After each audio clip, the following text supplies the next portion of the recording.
Hey guys, happy Thanksgiving. It's Daniel from T&G Real Estate. And you know what? I want to give you kind of a quick little update in regards to inflation and the real estate market and the luxury homes. Usually I give you the medium price average, but today we're going to look at luxury homes. But I want to talk a little bit about inflation first. And then in December, I will actually give you a little bit of a forecast of possibly what the real estate market might be doing in 2023. So look for that in a few weeks, probably late December. We'll see, mid-December, late December. We'll talk a little bit more about that. But for today, there's several different matrix for inflation, right? We have the CPI, we have PPI. Mainly, we look a lot at the CPI, which is the Consumer Price Index. But let's talk a little bit about PPI, which is the Producer Price Index. We don't use it often, but it's just another data point. The headline came down a bit, and the core PPI came down too. So it's not fluctuating that much right now, and it seems we might have a lid on inflation. Now, I can't guarantee that. We'll see what happens, but it seems that we are seeing the last of the 7% interest rates. So we'll see what happens, but everything seems to be flattening out a little bit. But the one party that could change this is, of course, the Federal Reserve, right? And if they go way beyond their mandate, then that might happen. But of what we're seeing when they meet again in December, we'll see maybe a quarter of a point that they'll raise it. But what's interesting is that the CPI will be out at about the same time as they're beginning to meet again. So we'll see how much they use that as one of their data points. And then, into 2023, probably up 0.5%, and then, 0.5%, and then into 2023, 2 more quarters points probably. So all this is already, though, baked in to the equation of the long-term interest rates that affect the 10-year treasury, and which is tied to the mortgage rates, right? So we kind of see that the 10-year treasury has kind of flattened. Mortgage rates are hovering around 6.65% right now.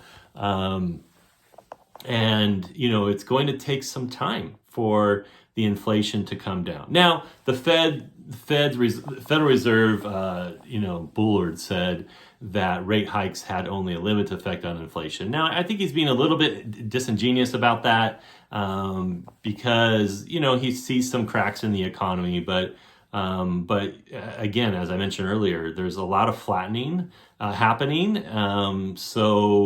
We'll just have to pay attention to that. I don't know if he's just saying that because he, likes the camera or he wants the attention on him.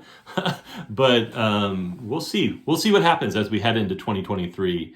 But real quick, I want to just take a look at luxury homes. Usually we're looking at the medium home prices. But in Orange County, that's about 1.2 million. So that's still up there. But luxury homes for Los Angeles as well as Orange County is over 2 million. Now, Riverside and San Bernardino, anything over 800K is luxury for San Bernardino and Riverside. So the luxury homes, I want to compare it to what it was doing last year. So Los Angeles County is down 12% from last year in regards to the homes, luxury sales, I should say. And then Orange County is down 9%. Now, the interesting thing is Riverside is actually up 10%, and San Bernardino is up 24%. So luxury has kind of caught a cold because of Wall Street. You can see it in the numbers. When the financial market is topsy-turvy and we are not knowing exactly what's happening, this happens, right? Obviously, recession affects Wall Street as well. So a lot of luxury homes are purchased all cash. So, and then there's also special banking relationships, and they get special rates for luxury homes because they have a lot of cash in the bank. So one last thing, though, about luxury homes. The inventory in Los Angeles is up 24% at 2,135 homes. The demand for those homes, which are the homes in escrow, is 316, which is down 43% from last year.